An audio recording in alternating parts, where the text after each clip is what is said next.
Here's program.cs again and the setup for our new identity code.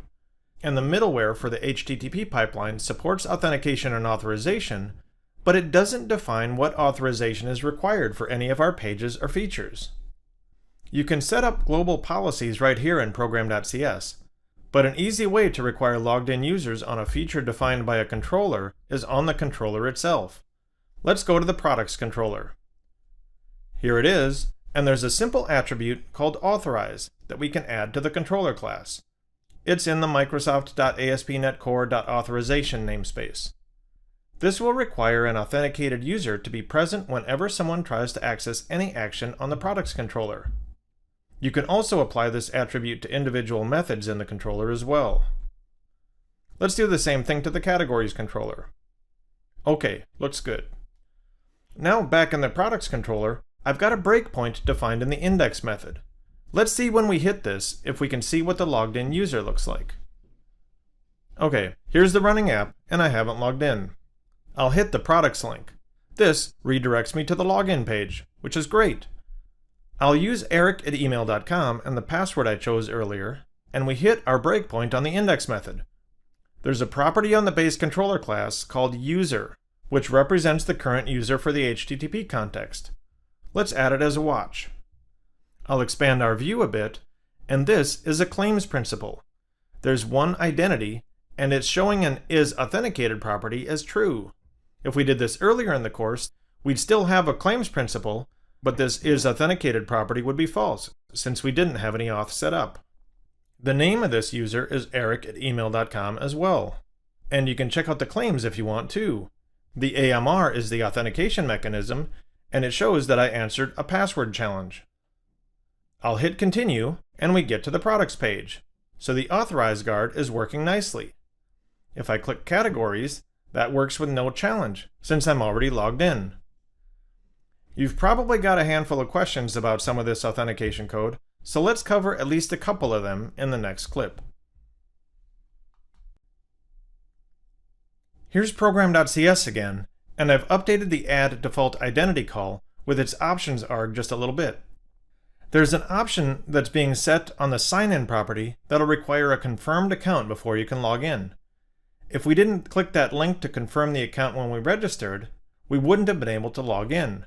You could set this to false and try it out yourself if you want. Now I'll paste in a block of code that sets all of the available options here to their default values. There are a lot of options regarding password complexity. These are fairly sensible, but something I'd point out is that longer passwords, even with less complexity, are often better than short ones. Maybe change your requirements to 10 or 12 characters at a minimum. There are options about how many failed attempts should lock an account, and for how long. Feel free to experiment with and explore these options. Now let's look at the database for a sec. We can use the same mechanism to open and explore the database as we saw before. Here's the CRAuthDB file, and you can see the different tables that got created when we applied the initial migration. You can create some initial roles or dev data here if you like, in a similar way to what we did for products and categories, but instead of using the context directly, you'd use what's called the user manager. Have a look at the code for the register page to see how a user gets created. The user table itself has all the columns we saw in the migration we created. There are other tables that we haven't used, like the ASP.NET User Logins, which is for third-party login provider accounts like Google or Azure AD. One thing I'd like to point out is that this code is very customizable. For more information, see the docs that I'm referring to in the README. Now we've completed the content for this crash course with all of the features that we wanted in our starter app. But that's not quite where I'll leave you. We'll do a quick overview of what we've accomplished, and then I'll point out some resources that can provide deeper dives into many of the areas and concepts where we only scratched the surface. Welcome to the last module of the course. Rather than end right as we put the last set of changes on the code though, I thought it'd be good to have a look at what we've been able to accomplish and learn, and then peek around the corner at where you might head next to continue your exploration. We've actually done quite a bit in this course, and I think as you see this list you'll agree with me. We learned how to use the .NET command line interface. We used it to create an MVC project, and we saw a variety of options and different commands that we can use. Then in our new project, we got a pretty good grounding in the models, views, and controllers that put the MVC in MVC applications.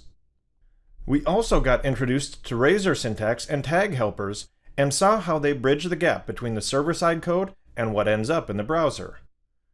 We established some data in a database using EF Core 6 and a code-first approach to generate both the schema and the data from our code when the application starts, which is great for local development.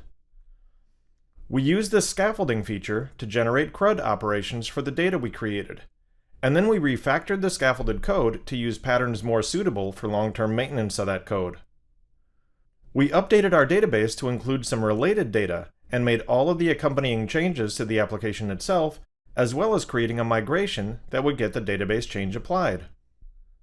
Finally, we looked at some options for authentication and authorization, and we added ASP.NET Identity to our project, again using scaffolded functionality.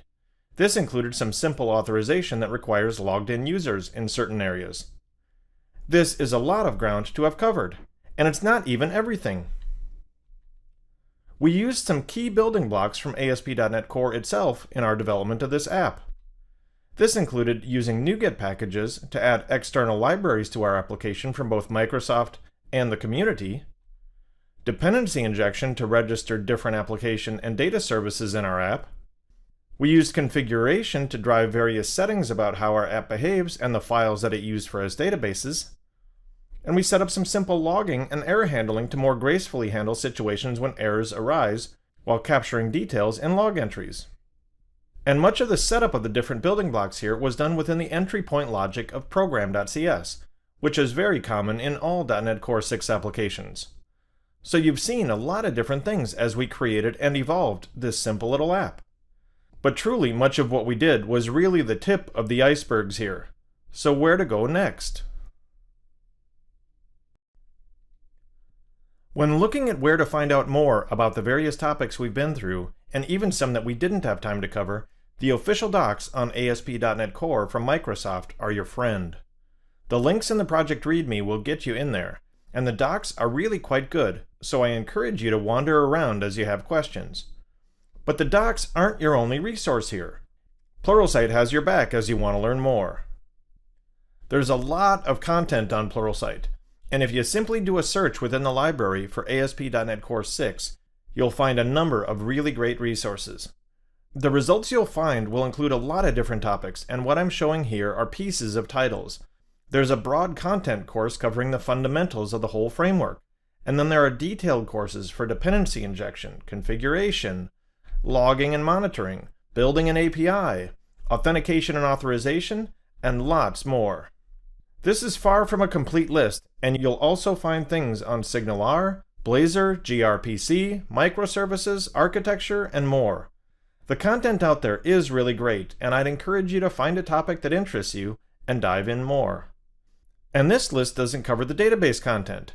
If you do a search for EF Core 6, you'll find great courses on that topic as well, from the epic Fundamentals course by Julie Lerman to a Best Practices course from Michael Perry that gets into very specific scenarios and how to address those. The point in all of this is that the sky is the limit. There's lots of great stuff that you can build with ASP.NET Core, and there's always more to learn. I can't wait to see what you can build with ASP.NET Core, and thanks for making this course part of your journey.